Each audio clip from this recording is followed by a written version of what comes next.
Imagine a ship built for luxury, but destined for tragedy.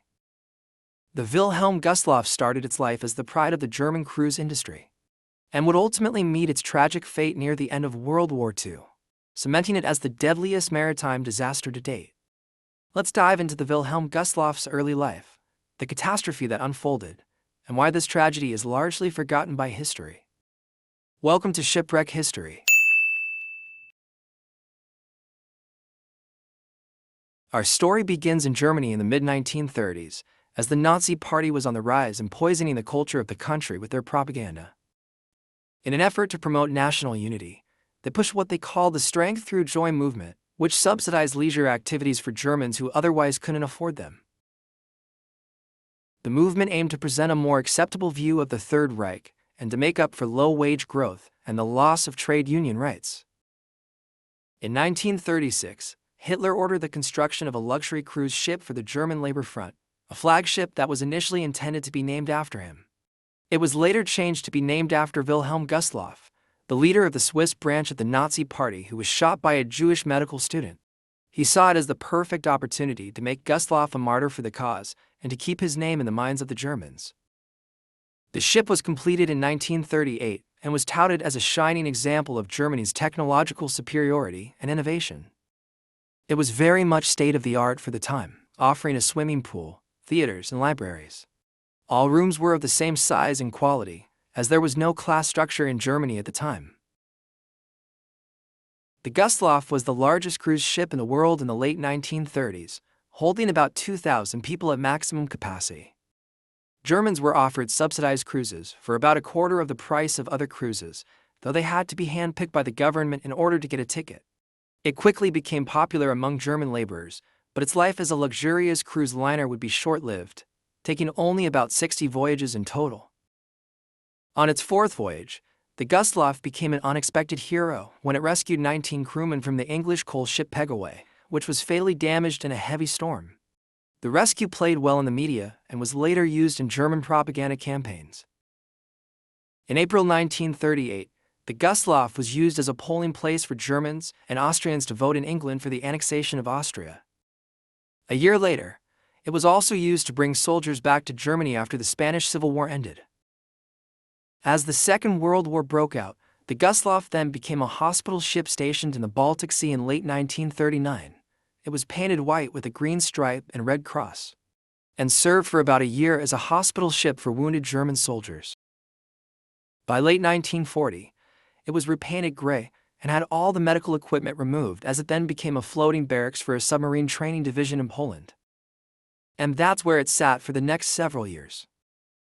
Fast forward to early 1945, the German army was in full retreat in East Prussia from the advancing Russian Red Army. German civilians and other refugees were being brutally harmed as a part of the Soviet revenge tour. They didn't discriminate between German soldiers and civilians and other refugees. Everyone was fair game. The Soviets advanced to the point where all roads and railways were blocked, and the only way out of Prussia was by ship via the Baltic Sea. The German military launched what would be the largest evacuation in history, dubbed Operation Hannibal, and also known as the German Dunkirk. 800 ships would evacuate millions from Prussia to Germany. Not all evacuees were of German descent. There were refugees from Prussia, Lithuania, Estonia, and Croatia. One of the 800 ships enlisted to help with the evacuation was the Wilhelm Gustloff. There was some concern about the condition of the ship's engine, as it had been sitting idle for years, but it was a large ship that was desperately needed in the effort. As the Gustloff was being prepped at port, tens of thousands of refugees swarmed the docks trying to get out of Poland to safety. The German military initially tried to sell tickets aboard the Gustloff, but there were so many refugees they couldn't keep up. The dock was so chaotic and unruly, the crew of the Gustloff had to move the ship away from port and transport people to the ship by boat. Submarine crews and wounded soldiers were given first priority, followed by active German military members, and then women and children. Others had to wait for other ships to take them to safety and describe the despair that was felt as the Gustloff pulled away from port. The ship departed the Prussian city of Gdynia around 12 p.m. on January 30, 1945, on its way to the German city of Kiel, which they would reach the next day. The Gustloff was carrying about 10,000 people, 5 times its passenger capacity, though the actual count is uncertain. As they departed, the ship sat lower in the water than normal due to the sheer volume of people aboard. Among the estimated 10,000 passengers, there were several captains. The lead captain was Frederick Peterson, a 63-year-old who had not captained a ship in many years, nor had he captained a ship as large as the Gustloff. Tensions quickly built between him and the other captains aboard the ship, which caused Peterson to become defensive. One of the arguments between the captains was over which route they would take to get back to Germany. They had one of two options. They could sail close to the coast where it was too shallow to encounter enemy submarines, but they risked encountering naval mines. Or they could travel in the shipping lanes, which were cleared of naval mines, but they risked encountering the enemy submarines. Captain Peterson made the decision to sail through the shipping lanes, a decision that would end up costing thousands of lives. As they departed, weather conditions quickly deteriorated with dense fog and snow setting in. Because of the weather conditions, one of the other captains ordered everyone off the ship decks and to wear their life vest at all times, though many didn't listen to the second order. In some parts of the ship, it was literally standing room only, and everyone wearing their life jackets would have been next to impossible. The pool had been drained to make room for passengers, and cabins were stuffed with as many people as could fit. The Gustloff even took on another 600 passengers from another ship early in the voyage. There was very little food available, and everyone was exhausted, but the relief of escaping the brutality of war overshadowed the less than ideal conditions. But the relief would be short-lived. Mothers were clutching their children, while others played cards. The captain transmitted a live, desperate-sounding speech to the Germans from Hitler, which would turn out to be one of his last. The feeling during the speech was allegedly mixed, with some finding comfort in the familiar, and others seeing the writing on the wall that the war would be ending soon and what that may mean for them. The Gustloff was being accompanied by other boats, as was common practice with a civilian ship. A few hours in, however, these boats encountered issues of their own and the Gustloff continued on alone. The crew was notified that there were German minesweeper ships headed toward them, and Captain Peterson was concerned that he wouldn't see them due to the dense fog. Despite the objections from the other captains, Peterson made the fateful decision to turn on the red and green navigation lights. It's said that he was very frustrated at this point, and because he felt challenged by the other captains, he wanted to show his authority. Coincidentally, a few weeks earlier, a Soviet submarine captain found himself with just as much to prove. Alexander Marinesko was in his early 30s and had some issues of his own. He was scheduled to captain the S-13 Soviet sub on a mission in the Baltic Sea, with the instruction to sink any German boat. His and 3 other subs were to depart shortly after New Year's, but on the scheduled day of departure, Marinesko was nowhere to be found. He had gone on a 3-day bender after the New Year's holiday, and allegedly spent some time in a brothel. After he turned up, his commanders were not happy, and he was facing a court-martial when he and his crew departed on their mission on January 11th. Fast forward back to the night of January 30th, Marinesko and the S-13 crew were lying in wait when they spotted something in the distance. It was the navigation lights of Wilhelm Gustloff. With the fog, they should have been well hidden from Soviet subs, but the lights made them easy to spot. Marinesko immediately jumped into action. This was his moment, and he was going to get it. While the S-13 worked to catch up with the Gustloff, Peterson ordered the navigation lights turned off again, but it wasn't soon enough. At 9:16 p.m., Marinesko ordered for torpedoes to be fired directly at the Gustloff. 3 of them were fired, and the 4th got jammed. All 3 torpedoes made contact with the port side of the Gustloff and detonated. The first one hit toward the front of the ship and instantly killed some essential crewmen in their cabins. The second hit midship, where the drain pool and passenger cabins were located. The third hit further back and detonated the engine room, which cut the lights and electricity immediately. At first, passengers thought they'd just hit a mine and that the ship would make it back to shore. It quickly set in that the Gustloff was catastrophically hit, and chaos ensued within the ship. The stairways were bottlenecked with people trying to get up to the decks. Many never made it up or got trampled in the panic. A crewman was giving instructions over the loudspeaker, but it was drowned out by the screaming passengers.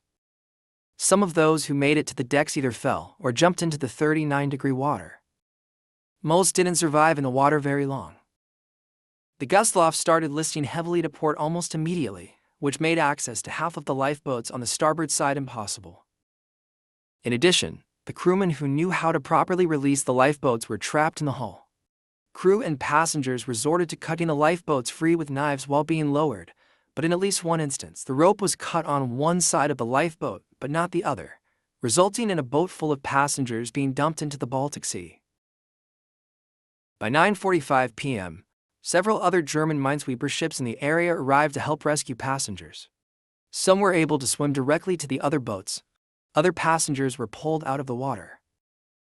Around the same time, the S-13 subsurfaced nearby as the crew feverishly tried to dislodge the jammed fourth torpedo before it could detonate. Crews on the German rescue boats spotted them and began to drop depth charges in retaliation for the attack on the Gustloff. The problem with this was the explosions under the surface killed hundreds of the Gustloff passengers that were in the water. By 9:55, 40 minutes after being hit, the Gustloff was almost completely laying on its port side. At this point, anyone still trapped in the hull of the ship would not make it out. Only 5 of the 11 lifeboats from the port side were successfully launched as the Gustloff started taking its final plunge. Only an hour after being hit, the Gustloff sunk beneath the surface at 10:18 p.m. The lights reportedly came on again briefly as it went down. Marinesco watched the Gustloff's last moments from a distance as his crew disabled the fourth torpedo and began to run in order to escape a fatal hit from a depth charge. There is no accurate count on the death toll, but an estimated 9,000 people lost their lives in the disaster, making it the largest single-ship disaster in maritime history. For weeks, frozen bodies washed up on shore and were placed in mass graves. Families of victims talk about not even knowing where their loved one is buried, let alone having a proper individual memorial to them. When news of the sinking first got back to Hitler, he tried to keep it a secret from the German people as the enormous loss of life didn't look good for him, especially because it was a result of a war that he started. A Swedish newspaper reported the story, and word slowly got back to German citizens. An inquiry was started by the Germans, but it went nowhere. Mostly because the Third Reich was crumbling as the war was coming to an end. The Soviets were accused of war-related crimes in the sinking of the Gustloff, especially because of the sheer number of civilian lives lost, including thousands of children. The Soviets were never formally charged with a war crime, and argued that the Gustloff had no markings indicating it was a civilian or hospital ship, so it was fair game. Captain Peterson somehow survived the sinking, but died shortly after the war ended. Marinesco and the S-13 crew went on to take down a German hospital ship of wounded soldiers in the weeks after the Gustloff sinking, killing thousands more. After the war, Marinesco never got the recognition that he wanted and was dishonorably discharged from the Navy in 1945. Because of his extracurricular activities, the Soviets didn't think he made a proper hero.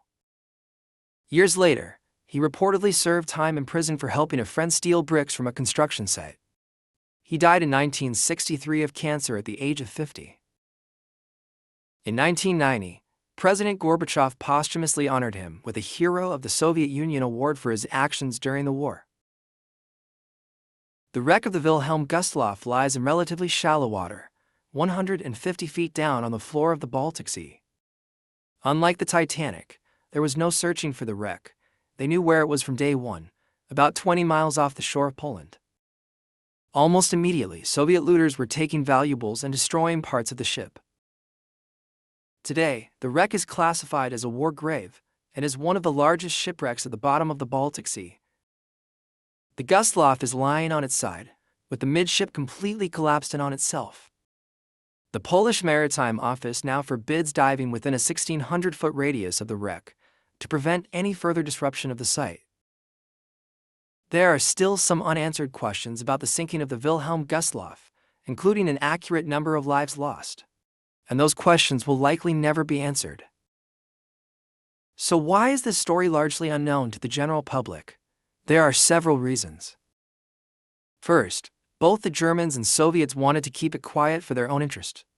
The Germans wanted to hide the fact that they were losing the war, and the Soviets didn't want to celebrate the loss of civilian and refugee lives, recognizing how it looked unnecessarily brutal in hindsight. Second, the sinking can be seen as a casualty of war. The Wilhelm Gustloff was one of numerous ships and lives lost during the war. It was one of multiple ships that were sunk during Operation Hannibal alone. The sinking also occurred near the end of the war, as the Nazi Party was crumbling, which was the bigger news story. Third, since the end of the war, German citizens have been hesitant to mourn their own who were lost during this time, acknowledging their shameful history. They don't want to be seen as victims given the horrific events that happened leading up to and during the war. Others argue that the death of active German military members is justified because this disaster was a direct result of their leaders' actions. The Wilhelm Gustloff started its last voyage as a ship of hope, and within hours, it turned into a ship of despair. And though its legacy has been largely forgotten by history, the horror of that night still lives with the families of those lost in the disaster. And the ship, now a ghostly presence beneath the waves, carries with it the stories of those who never made it home. Let us know in the comments below what you think about this story.